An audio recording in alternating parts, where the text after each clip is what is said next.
Chapter 21. Martin and his friends were captured so quickly, it made their heads whirl.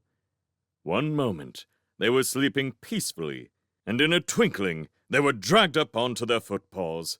Tough vine ropes secured their paws tight, with nooses that locked around their necks. The dark slithering shapes of lizards were everywhere, slinking around the tree trunks and writhing over each other, making no other sound than a sibilant hiss. With his paws pinioned to the sides of his head by the vine that encircled his neck, Martin struggled to get loose and reach his short sword, shouting to Rose and the others, "Rose, are you up?" The big red-frilled lizard pulled savagely on the vine, choking Martin into silence. The young mouse tied either side of his neck, striving to loosen the vine so he could breathe properly. Then they were off at a headlong run, pulled along cruelly with countless lizards flanking them and shoving from behind. Splashing through marsh water, clutching through mud, crashing through nettles, they rushed through the night. Rose sobbed for breath. Tripping on a root, she fell flat in some ferns. The speeding reptiles did not stop or even slow. They continued their mad stampede, dragging her along, thumping and bumping along the soggy earth. How she fought her way back upright, Rose never knew, but she was certain she would have been dragged to her death had she not done so. Grum's short legs battered the earth as he was dragged and swept along in the midst of the lizard throng. Somewhere close, you could hear Palom's ragged gasps as his friend fought for air on the end of a strangling vine noose.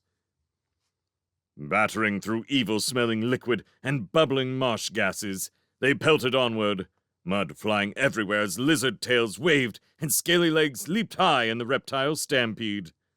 Martin lost all count of time or distance until, like his three friends, he passed out from lack of air and was dragged along by the neck. Morning in the marshes was overcast with wraithing gray mist tinged with yellow sulphurous wisp. The four bodies that lay tied to stakes were practically unrecognizable as a mole, a hedgehog, and two mice. They were completely covered in thick-kicking mud and clay from the wild run. Martin stirred and coughed. His throat hurt abominably. "Martin, are you all right?" It was Palom. The hedgehog resembled a round ball of clay. "Palom, I'm alive at least. How are you?"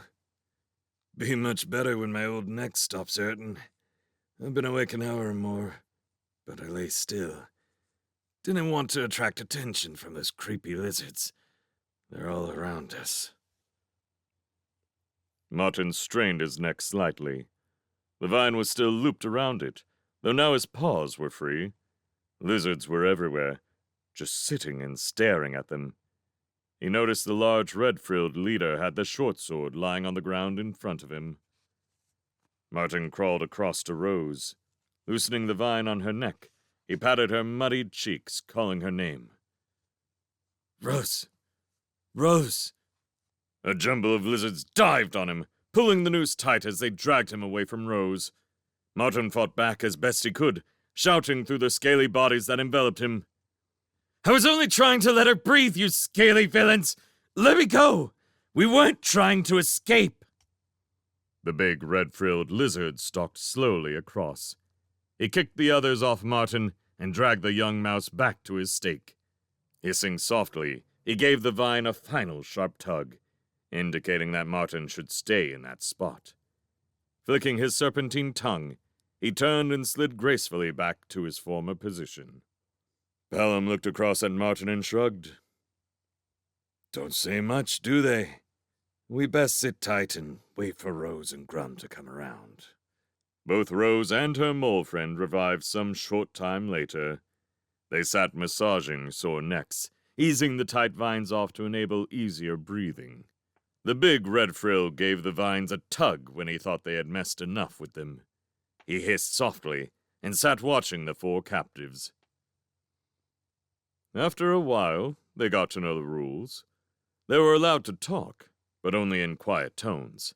If they talked loudly or pulled at the nooses, the lizards would yank hard, tightening the vines, and hiss soft warnings at them.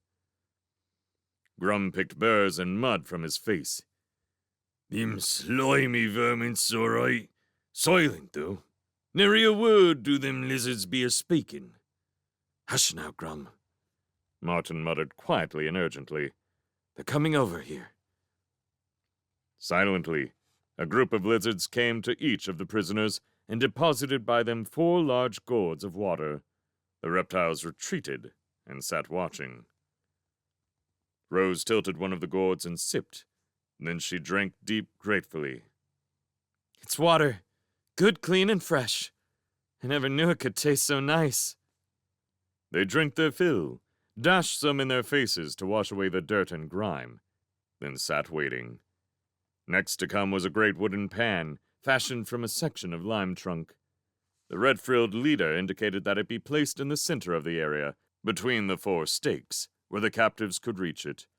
Again, the reptiles retired to watch. The vessel was filled with a warm, cream-colored mixture. Palom ventured a dip into it with his paw. He licked at the stuff and shrugged. "Food? Tastes like some kind of porridge. Not much flavor in it, though. Yes, I think it tastes a bit like mushroom."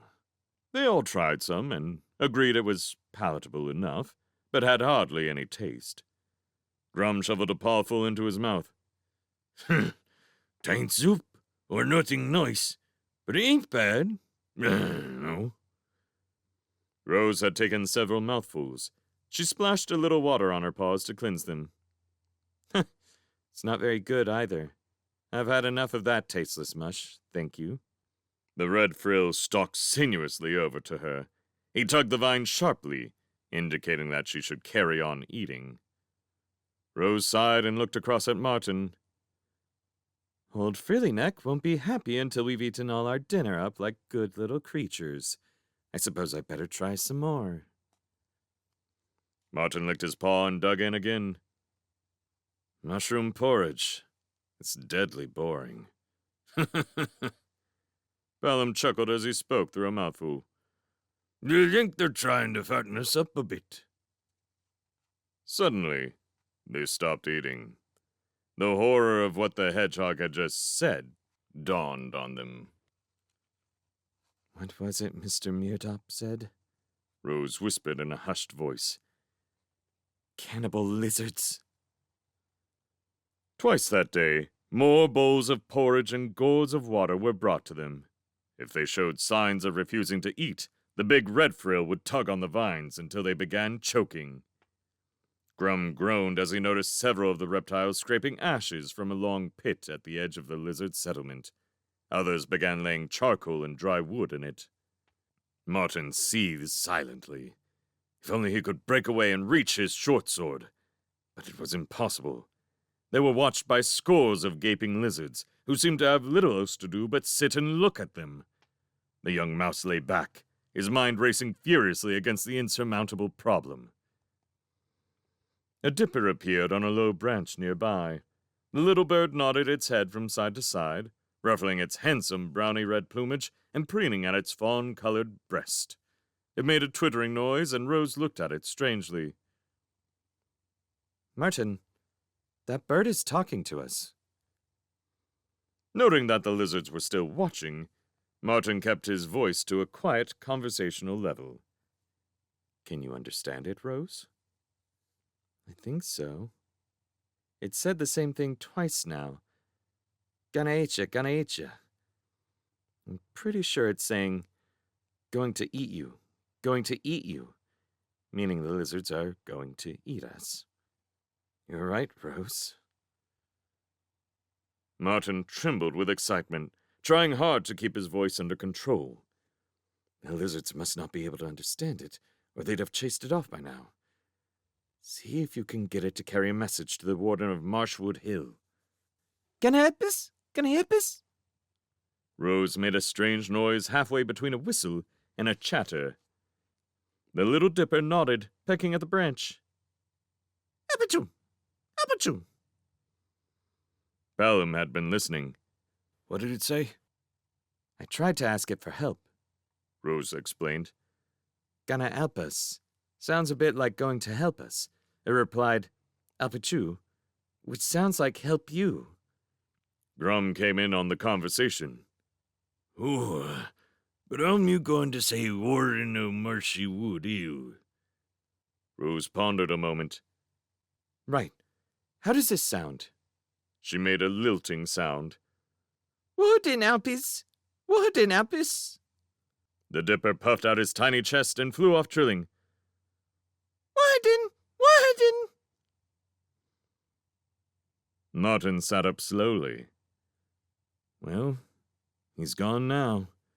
I take it that Wohodin meant warden, Rose. It was the closest I could get. Wohodin Alpis. Warden help us. Let's hope the Dipper understood. Oh no, they're bringing more porridge. Silent lizards replaced the empty bowl with a fresh one of the sickly, warm mushroom porridge, and full water gourds were brought. Rose held her stomach and pulled a face. Yuck! I can't eat any more of this filthy rubbish. The red frill came striding over. Martin could tell that he was going to tug Rose's neckvine tight.